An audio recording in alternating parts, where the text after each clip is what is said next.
We need a united Canada. That's absolutely critical.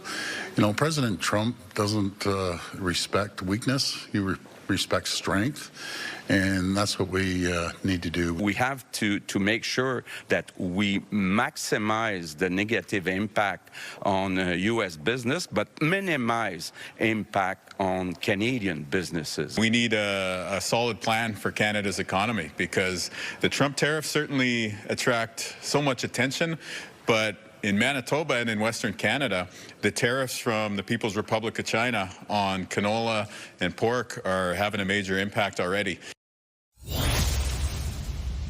That is what some of the premiers had to say on their way into the meeting with Prime Minister Mark Carney.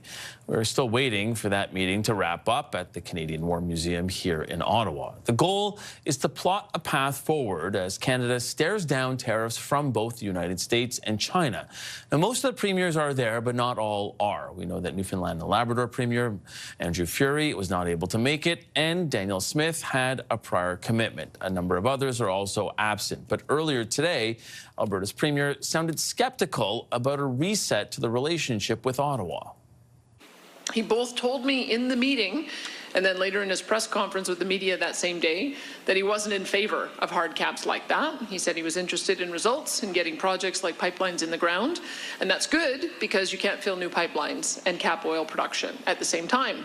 So the Prime Minister's words sounded kind of nice yesterday until I looked at my phone right after the meeting with him and found out that his new Environment Minister had just told media on the other side of the country that the federal Liberals would be keeping the emissions cap in place. So what does that mean for whether or not premiers will emerge from this meeting, united or not? Let's ask the front bench. Sabrina Grover was a federal Liberal candidate in the 2021 election. She's a senior advisor at Spark Advocacy and North Star Public Affairs. Melanie Paradis is former communications director to Aaron O'Toole. She's now the president of Texture Communications. Former Ontario NDP MPP Gurdatin Singh, he's now the vice president at Crestview Strategy, is also the brother of federal NDP leader Jagmeet Singh. Ed Najoud Almaliz is the economics reporter for the Globe and Mail. Najoud, I want to start with you on this one. How do you think the dynamic will change with Prime Minister Carney compared to how it was with Prime Minister Trudeau? What are you going to be looking for in the tone that comes out of this from the premiers? Well, I think what the premiers say might foreshadow what happens also during the campaign. We know that we're expecting an election call on Sunday, and the Toronto Star has had very eye-opening reporting on Doug Ford's relationship with Pierre Poilievre and how Doug Ford wants to continue working with whoever is in Ottawa and doesn't seem very interested in getting caught up with the federal Tories. Now, that clip from Danielle Smith shows that some of the previous tensions between the Liberals and some of the Western provinces still exists. It'll be interesting to see whether Mark Carney can tone down maybe some of the hostilities between Ottawa and those Western provinces. But fundamentally, I think there's still a lot to be seen during the campaign trail on whether Mark Carney can pivot in his relationship with premiers, and that will depend on what he promises also on the campaign trail on things like pipelines. Yeah. Sabrina, how key is that? You're out west and hearing from Danielle Smith there and how she sort of really contextualize that conversation and how she feels about it. Are you seeing any difference in that relationship with the province that Mark Carney is able to create so far?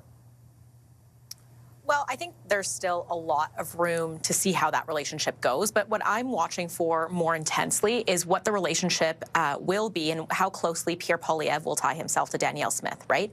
And I think that that's a trap for him to walk into, frankly, because when you look at the way Danielle Smith even phrased her conversation yesterday, she said it was going to be an unprecedented national unity crisis if Mark Carney didn't bow down to her demands. Now, if you're a voter in Ottawa or in, Halifax or in Vancouver, that is not the kind of tone or rhetoric that you want to see in the country right now. You want to see a united country. You want to see people come together in Canada. And so for Pierre Poilievre, I think the question is going to be how closely does he align himself with Danielle Smith and those list of demands, including some of the other things that she's demanded, like 50% of the Canadian pension plan, right? So I think it's a bigger risk for him with the Alberta relationship than it is for Mark Carney. I think Mark Carney and the Liberals are looking for votes in Ontario, Vancouver, and regaining in the Atlantic and coming back in Quebec. And I think that that's probably going to be the focus of the campaign. Yeah, and Melanie, it's interesting because that kind of conversation and that relationship between the Conservatives federally and Doug Ford has really played out over the past two elections. I remember I was on the election campaign in 2019 when Andrew Scheer went to Etobicoke, and it was, I don't want to say a stone's throw away from Doug Ford's house, but certainly not that far of a drive, and he was not anywhere to be seen. How much of a factor is that when you consider what both Sabrina and Jude were saying, how, you know, who Pierre Poilievre basically cozies up to, whether or not he can get the machine of Doug Ford behind him, or if it is something that plays out with Danielle Smith sort of being more aligned with him. How do you see all of that playing out with Mark Carney trying to make nice with all these premiers? So I think that Doug Ford has won 3 massive majority governments.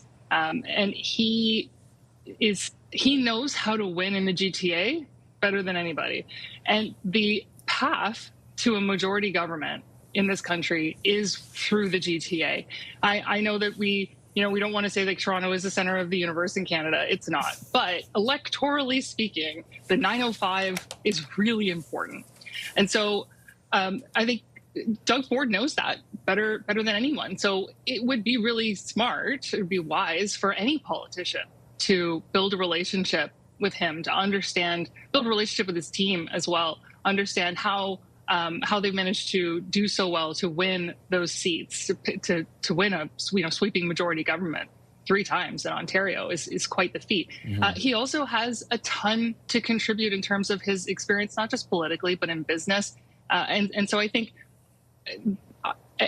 other politicians, regardless of the political party that they're in, whether it's federal or other provinces, would do well to build a relationship with Doug Ford, because I think he's a real leader in this country.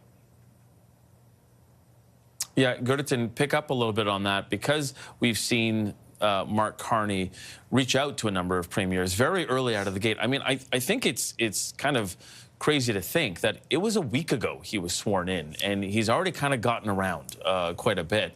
And so what do you think about that outreach, specifically when you consider what we heard from Wab Kinew, the NDP Premier of Manitoba, and trying to make sure that there is unity out of this meeting? How important is that, you know, when we get back to the meeting that we are still waiting to, you know, to see it break right now?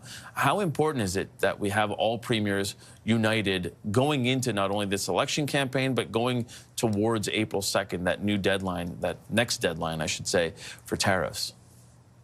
So it's incredibly important that all premiers are on the same page right now and have a degree of alignment. But there's 2 questions here. The question is, firstly, what's good for Canada? And then what are political leaders, like Mark Carney as Prime Minister, what does he want out of these relationships with the premier? So, of course, for Canada, we need to have a united voice. We see that there's clear cracks with this united voice, particularly from Danielle Smith, who is saying a rhetoric and a language which is often in contrary to the rest of the premiers, and she's she's adopted a form of politics that is pretty consistent with Pierre and with American style politics, and you see that kind of play out in her attempts to negotiate directly and independently with Trump and his administration. So I think that prospect of unity is going to be very difficult given the different priorities, but largely because of those few dissenting voices. Separately, though, for Carney, he's going to have a very difficult position right now because there is that lack of unity that exists amongst the premiers, it seems. And so for him to come out of this meeting with hopefully politically an advantageous position for him to have a unified voice, I think that's increasingly less likely. And so he has to then position himself to say that despite this lack of unity, he can still be at the helm of it, pushing for the priorities that Canadians need right now in the face of all these tariffs. So it's going to be a bit of a, we're going to find out shortly, but I think it's definitely a difficult situation to do that. Jude, how difficult would it be for him if he comes out of this and it isn't a win, and he doesn't have that momentum going into Sunday with the campaign, if after this that you do hear premiers talking about how difficult of a conversation it was, how they're not all on the same page. Would that affect how any type of momentum that he may or may not have going into Sunday? Well, I think this 1 week, Mark Carney has this 1 week to show as Prime Minister as he enters the campaign. That's not a long time for an incumbent. And so certainly I think he's been very strategic with everything that he's done up until now, the trip to Europe, going up to Iqaluit, having this meeting. He's checking the boxes off of the list of things he needs to do prior to calling the election. And so for him, I think that's definitely not the goal. And but also on the Premier's side, there's an incentive there for them also to cooperate as well, because they don't know what the outcome of this federal election is going to be. We see that in the polling, it's a dead heat. And like we spoke about earlier, Doug Ford's probably in part cognizant of the fact that Mark Carney might come back as Prime Minister. You don't want to have hostile relationships with the Liberal leader. Yeah, for sure, especially if he will be the Prime Minister possibly for the next 4 years. We don't know yet, obviously, and that will all start on Sunday.